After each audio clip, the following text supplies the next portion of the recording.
Recently, the Reserve Bank of India has introduced its own digital currency by the name Central Bank Digital Currency or CBDC. So let's have a quick fire snapshot of what CBDC actually is. So coming to the meaning of the term CBDC, it is a new form of the existing Indian rupee in a version of a digital token which is built up using blockchain technology. A digital token is nothing but a digital version or digital representation of the existing Indian rupee. Blockchain technology, on the other hand, is a method to record and trace a transaction. When a transaction is recorded, a block is created, and when a subsequent transaction is recorded, it is connected to this previous block, and a chain or series of various transactions which are interconnected to each other is what can be summarized as a blockchain technology. So an important question at this point will be, what is the difference between CBDC and existing cryptocurrency? Because even if we see the definition of cryptocurrency, it is a digital token using blockchain technology.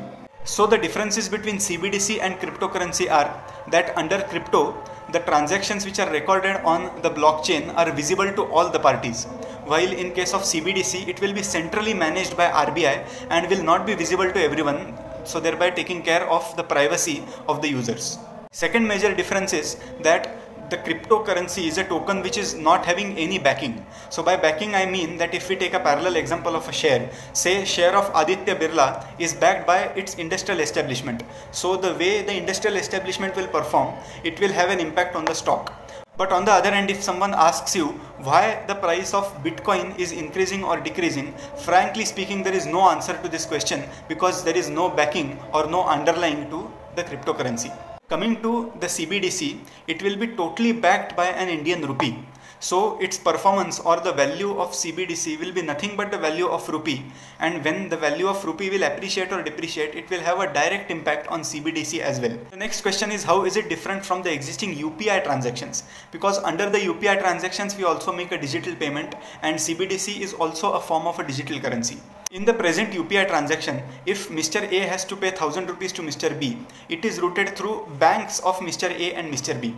But the point of distinction under CBDC is that there will be no bank involvement per se because it is centrally managed by RBI.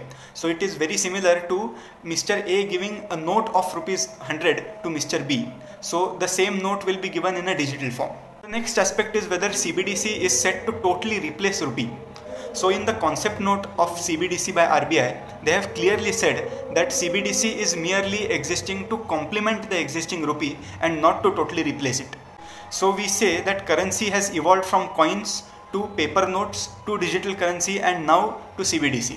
But when we say that the next form of evolution is CBDC, we still see that coins and paper notes are still in practice. अभी इसका हम parallel draw कर सकते हैं with human evolution as well. अगर हम Charles Darwin की माने तो human being has evolved from a monkey, but हमें अभी भी बंदर दिख रहे हैं एंड ह्यूमन बीइंग भी दिख रहे हैं. So in the same manner we will also be able to see CBDC, coins, notes and the existing digital payment structure as well. Now we will deal with certain challenges which RBI will have to face while implementing CBDC in India. The first and very important being digital security and cyber attacks. The second is this CBDC technology will only be used through mobile phones. So the extent of digital penetration, the quality of internet connectivity and all these aspects will also have to be taken into account if we have to mainly promote CBDC in rural India. The next issue is of user privacy. This has cropped up because RBI is going to centrally manage the CBDC and will have all the data. So to my mind, user privacy concerns should only be restricted to the cyber security threats and not the credibility of RBI per se. Because we can see that लोग राजी खुशी visa के office में जब जाते हैं तब they will give the income tax return, thumbprints, footprints and what not. But when a social security measure or such innovative measure is being brought in the country, they will have problem with right to privacy.